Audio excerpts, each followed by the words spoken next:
محشر ہوگا، قرآن کریم ہے، آواز آتی ہے یوم یجمع اللہ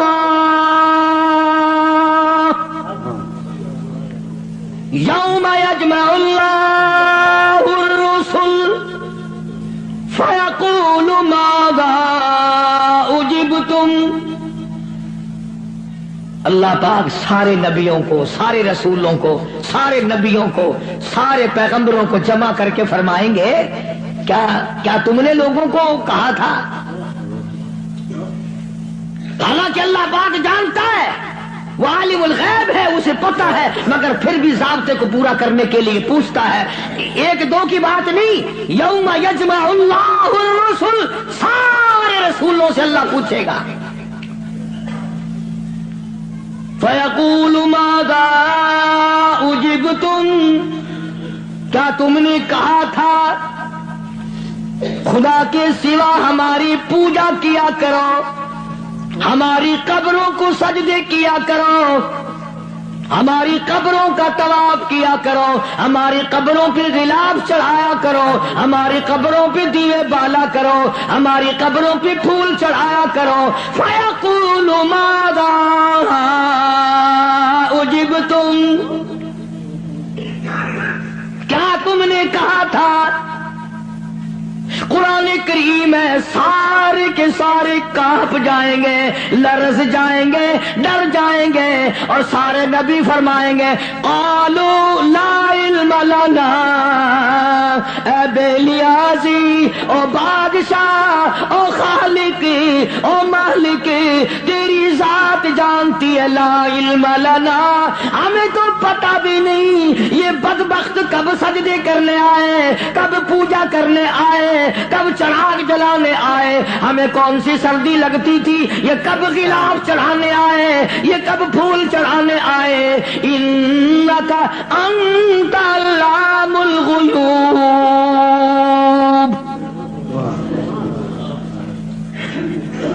اگر ہم کہتے میرے رب او ہمارے پروردگار تیرے سے چھپی نہ رہتی بات، ہم نے نہیں کہا ان کو۔ اللہ سبحانہ و تعالی نے پھر آگے چل کر چند آیتوں کے بعد ایک ایسے پیغمبر کا تفصیلی ذکر فرمایا۔ سبحان اللہ، اللہ اکبر۔ پہلے تو سارے پیغمبروں کا حال بتا دیا، قیامت کے دن یہ بنے گا۔ پھر اگلی آیتوں میں ایک ایسے پیغمبر کا، ایک ایسے رسول کا ذکر خیر فرمایا جن کی ذات کو عیسیٰ علیہ السلام کہتے ہیں، جن کو اس وقت پوری دنیا میں آدھے سے زیادہ آبادی خدا مانتی ہے۔ اس پیغمبر کا صاف پھر اعلان کیا، فرمایا وَإِذْ قَالَ اللَّهُ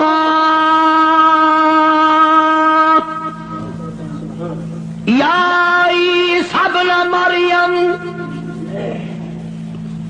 او عیسیٰ علیہ السلام بیٹے مریم کے، یا عیسیٰ ابن مریم، او مریم کے بیٹے، او عیسیٰ علیہ السلام، یہ جو عیسائی تجھے خدا مانتے ہیں، اَأَنْتَ قُلْتَ، کیا تو نے کہا تھا مجھے الہین من و امی الہین من دون اللہ؟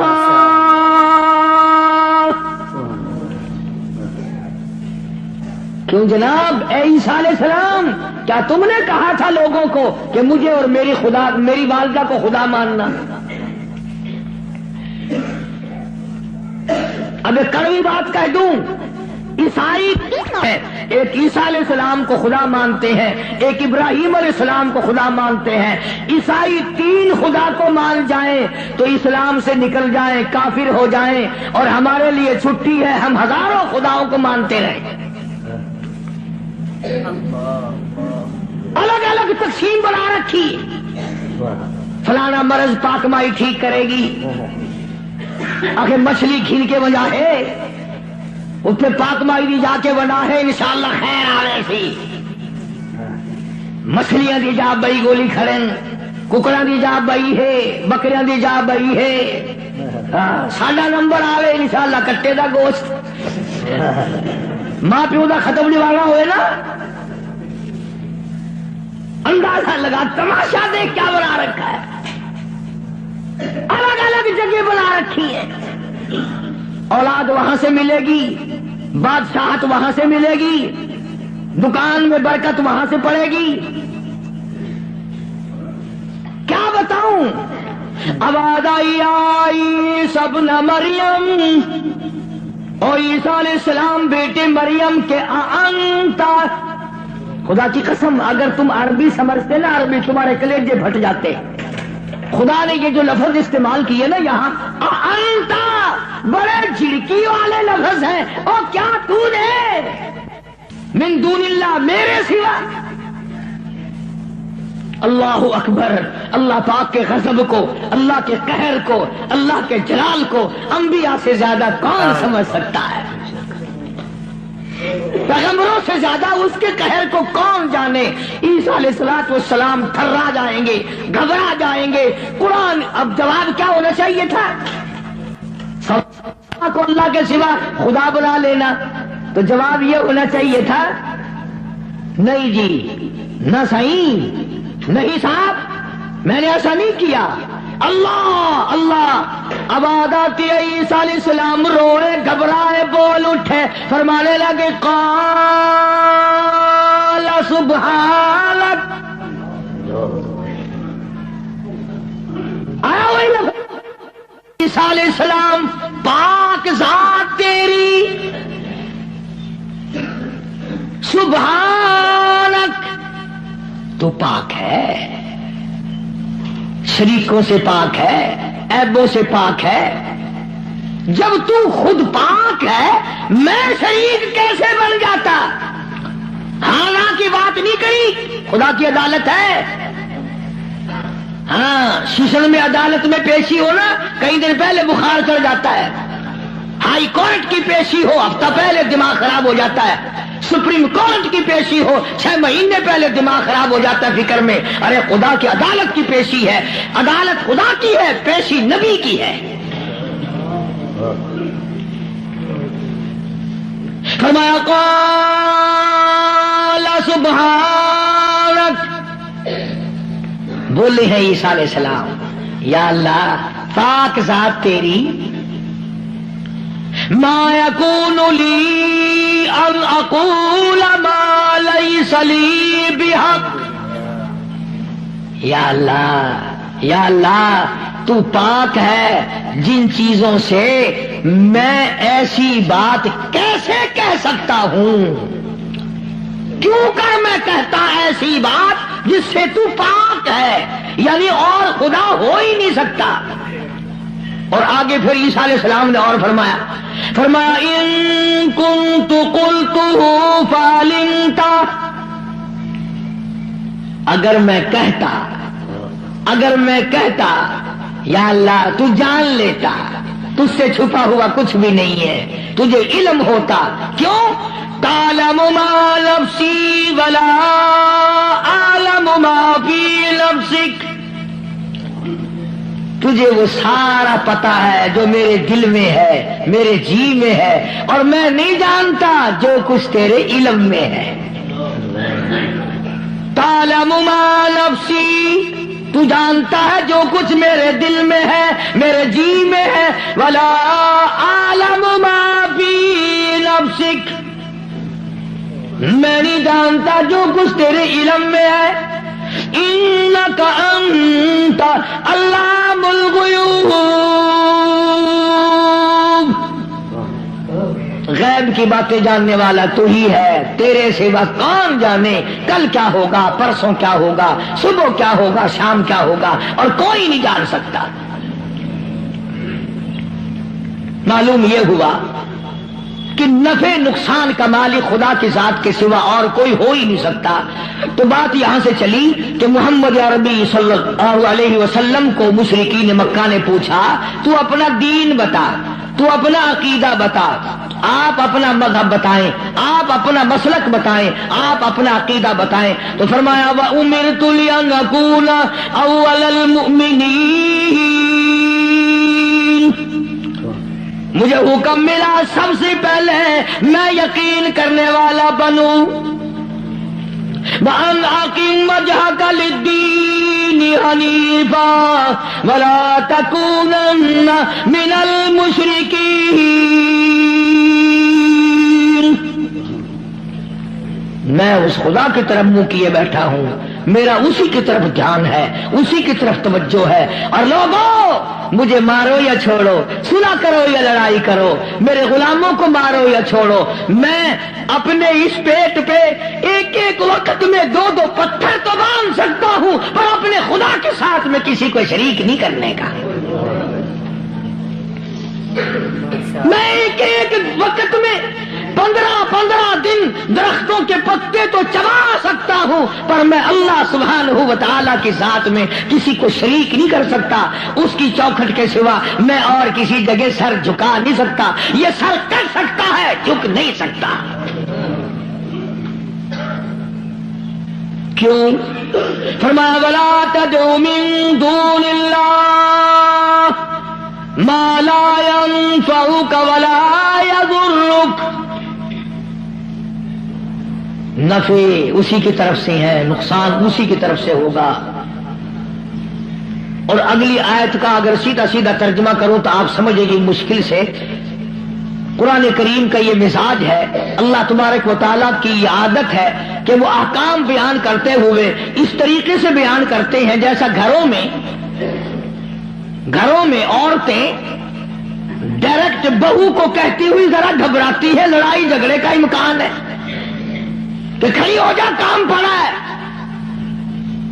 اصل مقصد ہے بہو کو کہنا, لیکن ماں کرے گی کیا؟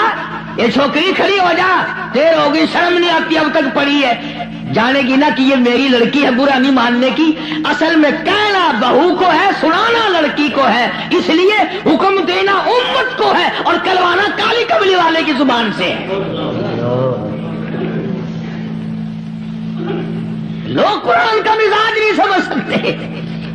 ڈائریکٹ عورت کبھی نہیں کہتی روٹی پکا لے, بہو کھڑی ہو کر روٹی برتن مانج لے, کپڑے دھو لے, بلکہ اگر صرف چھوٹی سی بچی بھی ہوگی اسی کا نام لے گی, یہ تو جھاڑو دے لے, بوکر لگا لے, برتن پڑے ہیں انہیں صاف کر لے.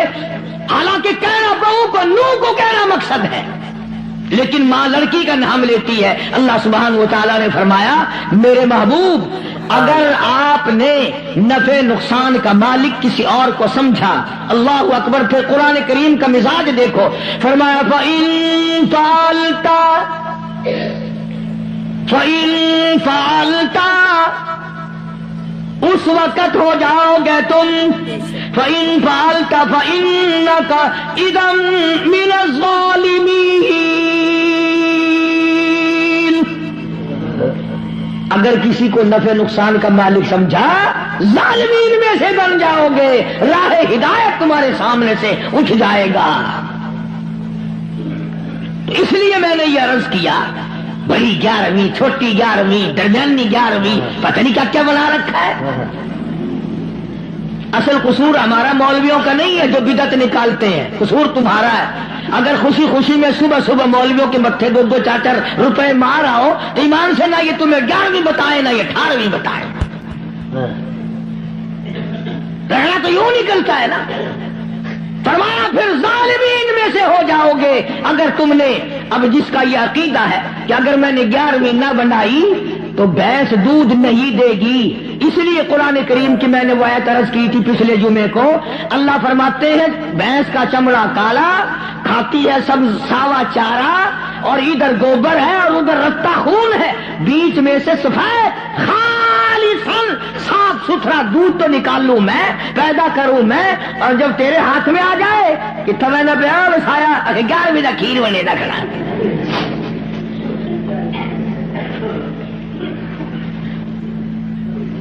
فرمایا یہ کیا ایک ایک قطرہ دودھ کا، ایک ایک قطرہ خالصاً. لوگوں نے یہ سمجھا پانی ملا ہوا نہیں ہوگا.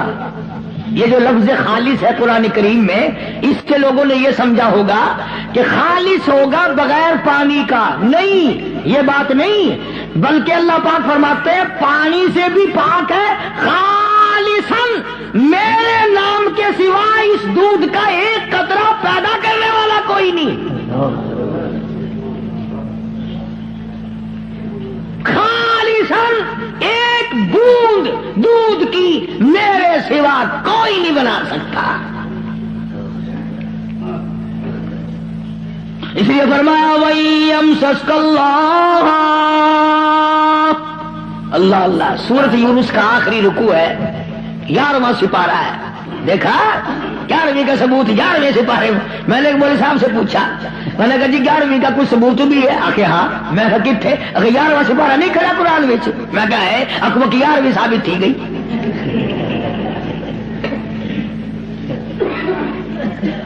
11واں سپارہ آخر نہیں بتا ہے اکبر تھی گئی. اندازہ لگا کیا قصے ہیں یہ. اللہ پاک ہماری رگوں سے بڑا واقف ہے، جانتا ہے نا آدمیوں کی کمزوریوں کو، اور خود اس نے جو بنایا. فرمایا کہ اچھا جی یہ باتیں اس وقت تک کی ہیں جب آدمی سکھیا ہو، جب پریشانی میں ہوتا ہے، جو چکر میں پھنستا ہے، مت ماری جاتی ہے، عقل کام نہیں کرتی، پھر وہ اس قسم کا کام کر بیٹھتا ہے. اللہ پاک نے فرمایا وَإِيَمْسَسْكَ اللَّهُ بِضُرٍّ فَلَا كَاشِفَ لَهُ إِلَّا هُوَ. اگر کسی کو دکھ پہنچے، کوئی چکر آ پڑے، کوئی مصیبت آ پڑے، کوئی دکھ آ پڑے، کوئی پریشانی آ پڑے، الا ہو، میرے سوا کوئی دور کرنے والا نہیں. کون ہے؟ تیرا بخار اتارنے والا کوئی نہیں، تیری بگڑی ہوئی بنانے والا کوئی نہیں، تیری خالی جھولی کو بھرنے والا کوئی نہیں، تیری خالی جیب کو بھرنے والا کوئی نہیں، تجھ بے علم کو علمدار بنانے والا اس کے سوا کوئی نہیں. فرمایا وَإِن يُرِدْكَ بِخَيْرٍ فَلَا رَادَّ لِفَضْلِهِ. اگر کوئی کسی کو اچھائی پہنچانا چاہے تو میرے حکم کے سوا پہنچ نہیں سکتی. اللہ نے سارے واقعات قرآن کریم میں سمجھا دیے. اب قوم مسلمان اگر قرآن کی طرف توجہ نہ دے، تمہیں اخبار پڑھنا آتا ہے، تمہیں رسالے پڑھنے آتے ہیں، تمہیں ڈائجسٹ پڑھنے آتے ہیں، تمہیں ناول پڑھنے آتے ہیں، تمہیں کتابیں پڑھنی آتی ہیں، اگر تمہیں نہیں آتا تو خدا کا قرآن سمجھنا نہیں آتا. کبھی کوئی اب باپ اپنے بیٹے کو اس نیت سے نہیں پڑھاتا میرا بیٹا پڑھے گا، قرآن کا ترجمہ سیکھے گا، میں تو ان پڑھ رہ گیا، مجھے بھی سنایا کرے گا، میری اپنی اماں کو بھی سنایا کرے گا. اس نیت سے کون پڑھاتا ہے؟ نیت بات پہلے ہوتی ہے، بعد میں آگے ہم لوگ چلتے ہیں. قرآن سے دشمنی اس دنیا میں، اس ملک میں، ہندوستان میں سب سے پہلا ترجمہ قرآن کریم کا مجدد الفسانی امام ربانی شیخ احمد فاروقی سرہندی رحمت اللہ علیہ نے کیا. قرآن کا ترجمہ کر دیا فارسی میں. وہ زمانہ فارسی کا تھا، لوگ عموماً فارسی بولا کرتے تھے. دلی میں، آگرے میں، میرٹھ میں دفتری زبان، سرکاری زبان فارسی تھی. تو مجدد الفسانی سرہندی رحمت اللہ علیہ نے قرآن کریم کا ترجمہ فارسی میں کر دیا. اب جتنے بڑے بڑے پیر تھے، گدی نشین تھے، سب کو آگ لگ گئی. اگر قرآن کا ترجمہ لوگوں کے سمجھ میں آ گیا پھر ہماری پوجا کون کرے گا؟ اگر قرآن سمجھ میں لوگوں کی آ گیا پھر ہماری پوجا کون کرے گا؟ چنانچہ سارے پیر فقیر اکٹھے ہو کر بادشاہ کے پاس دلی گئے، احتجاج کیا کہ دیکھو جی ہم یہ بات گوارا نہیں کرنے کے۔ کیا بات جی؟ فقیر ہو، درویش ہو، قلندر ہو، پیر ہو، مولوی ہو، کیسے آئے ہو؟ انہوں نے کہا توبہ توبہ توبہ توبہ، قرآن کی بے ادبی ہو گئی۔ انہوں نے کہا کیا ہوا؟ انہوں نے کہا دیکھو ترجمہ لکھا ہوا تھا نا یوں برابر میں، انہوں نے کہا دیکھو جی قرآن میں است پست لکھ دیا، وہ فارسی زبان لکھی نا حضرت نے ترجمے میں۔ توبہ توبہ، قرآن کی بے ادبی، ملاوٹ کر دی قرآن میں۔ اور اندر کا چور بتایا نہیں کہ ہمیں ڈر یہ ہے کہ اگر قوم قرآن سیکھ گئی تو پھر اتنے کون آئے گا؟ بادشاہ ان کی باتوں میں آ گیا، مجدد الفسانی سرہندی رحمت اللہ علیہ کو طلب کیا، دلی بلایا، اور ایک پیر چلتا ہوا کان میں پھونک ماری آیا بادشاہ کے، کہنے لگا پکا وہابی ہے وہ، وہابی ہو گیا ہے۔ اس پر بھی ایک بات یاد آئی میرے، آپ کو بھی سنا دوں لطیفے کی۔ مولانا اشرف علی تھانوی سب کہہ دو رحمت اللہ علیہ، یوں لکھا ہے کہ ایک گاؤں میں بنیے کی دکان تھی، جیسے ساری دنیا میں تھی اور ہے۔ مولوی صاحب جو تھا امام مسجد، وہ سودا ادھار خریدا کرتا تھا، سبھی ادھار لیا کرتے تھے اس زمانے میں بنیوں سے۔ ایک دن بنیے نے ذرا گرم ہو کر کے مولوی صاحب سے کہہ دیا کہ جی وہ پیسے بہت دنوں کے ہو گئے، پہنچاتے نہیں ہو، کمال ہے تمہاری، لے لے کے کھائے جا رہے ہو، دیتے نہیں ہو۔ مولوی صاحب ناراض ہو گیا، جمعہ جو آیا اس میں اعلان کر دیا آج کے بعد اس بنیے کی دکان سے کوئی سودا نہ خریدے، میں نے تحقیق کی ہے یہ بنیا وہابی ہو گیا ہے۔ اب لوگوں نے تو مولوی کا کہنا ماننا ہی تھا، سارے چھوڑ گئے۔ بنیا صبح بیٹھے، شام کو تھپڑ میں سے یوں ہی خالی اٹھ جائے، بڑا حیران ہے کیا ہوا، یہ تو ہوتا تھا کبھی زیادہ بک گیا کبھی تھوڑا، یہ جنرا کیسے لگ گیا، کوئی نہیں آتا، بالکل بند۔ دو چار دن کے بعد اسے پتا چل گیا کہ مولوی صاحب نے جمعے میں اعلان کیا کہ بنیا وہابی ہو گیا ہے، اس لیے سودا لینے کوئی نہیں آتا۔ بنیا بولنا ہو دیکھو کہاں ماری مولوی نے۔ اس نے سوچا چلو مولوی والے پیسے رہ جائیں گے، آئندہ کاروبار تو کرنا ہے۔ گیا اور جا کر کے ہاتھ جوڑ کے کہنے لگا مولانا وہ پچھلے بھی معاف کر دیے، اور اگلا جو بھی لیا کرو میں پیسے نہیں مانگنے کا۔ بس اگلے جمعے کو مولوی صاحب نے اعلان کر دیا فلانے بڑیے سے سودا خریدا کرو، اس نے وہابی بڑے سے توبہ کر لی۔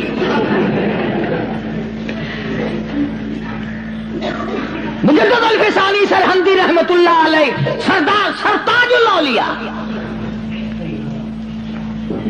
بادشاہ کے کان میں ایک پیر کہہ آیا کہ وہ وہابی ہے۔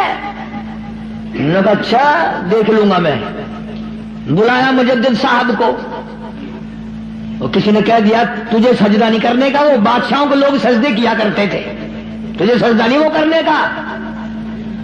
تو اس نے کیا کیا، بادشاہ نے اپنے دربار میں ایک موری بنوائی، ایک دری بنوائی، جس میں سے آدمی جھک کے گزرے تو گزرے ورنہ گزر ہی نہیں سکتا تھا۔ انہوں نے کہا چلو مولوی ہے وہ اکڑا ہوا، سجدہ تو کرے گا نہیں، باقی میری عزت تو ہوگی، اس میں سے تو جھکے گا نا، دری میں سے تو، اس دروازے میں سے تو جھک کے آئے گا، کم سے کم لوگ دیکھ تو لیں گے بادشاہ کے سامنے مولوی بھی، شیخ احمد فاروقی، مجدد صاحب بھی جھک رہے ہیں۔ لیکن ان اللہ والوں کی عقل کو بادشاہ کہاں پہنچ سکتے ہیں؟ سبحان اللہ، اللہ والے ہوتے ہیں۔ جب وہ آیا نا موقع، موری آئی، وہ دری آئی، اور مجدد صاحب کو کہا کہ جی اس میں سے گزرنا ہے، بادشاہ اندر آپ کو بلا رہا ہے۔ مجدد صاحب سیاڑا آدمی، یوں دونوں پیر پہلے اندر ٹپا کے اور پھر یوں کر کے اندر گیا۔ سارا دربار حیران ہو گیا کہ یہ کیا ہوا بھائی۔ اس نے اپنی جاڑ میں زور بھی لگائے، دری بنوائی، موری بنوائی کہ چلو مصنوعی جھک جائے گا۔ مجدد صاحب نے پہلے پیر اندر نکالے، قید کر دیا۔ اللہ اللہ اللہ، ہاں قرآن کا ترجمہ جس نے بھی کیا مار کھائی، نبی نے کیا اس کو پتھر لگے، مجدد نے کیا اس کو قید ملی۔ آج میں ترجمہ کروں گا تو مجھے ہی کیا دے کے جاؤ گے؟ فرمایا مدنی کریم صلی اللہ تعالی علیہ وسلم نے لوگوں اس بات کو پلے باندھ لو، ساری دنیا کی عبادات اور ساری دینی عبادات کا مدار ہے اللہ کی توحید پہ۔ مجدد صاحب کو جیل میں ڈال دیا قرآن کا ترجمہ کرنے کے جرم میں، تو آج ہی کون معاف کرتا ہے قرآن کریم کا جو ترجمہ سنائے گا، جو مصطفیٰ کریم صلی اللہ علیہ وسلم کے ارشاد کو صحیح صحیح سنائے گا، کون سامنے پیش کرے؟ ایک بات تو یاد کرنے کے قابل ہے، اللہ اکبر نبی کا آخری وقت ہے صلی اللہ علیہ وسلم۔ ایمانداری سے بتاؤ، قبلے کی طرف منہ کیے ہوئے سارے باوضو بیٹھے ہو، مرد عورت وضو کے ساتھ بیٹھے ہو، آخری وقت ہو، بالکل آخری وقت ہو، یقین ہو جائے دل کو کسی طرح سے بھی کہ میرا آخری وقت ہے، پھر آدمی ہر وہ چیز مانگتا ہے۔ اس بیان کو زیادہ سے زیادہ شیئر کرے، لائک کرے، کمنٹ کرے، یہ بیان آپ کی زندگی بدل دے گا۔ بیان فرما رہے تھے قاری حنیف ملتانی رحمت اللہ علیہ، اللہ تعالی حضرت کی مغفرت فرمائے۔ چلیے دوستو، انشاءاللہ کل ملاقات ہوگی۔ السلام علیکم ورحمۃ اللہ وبرکاتہ۔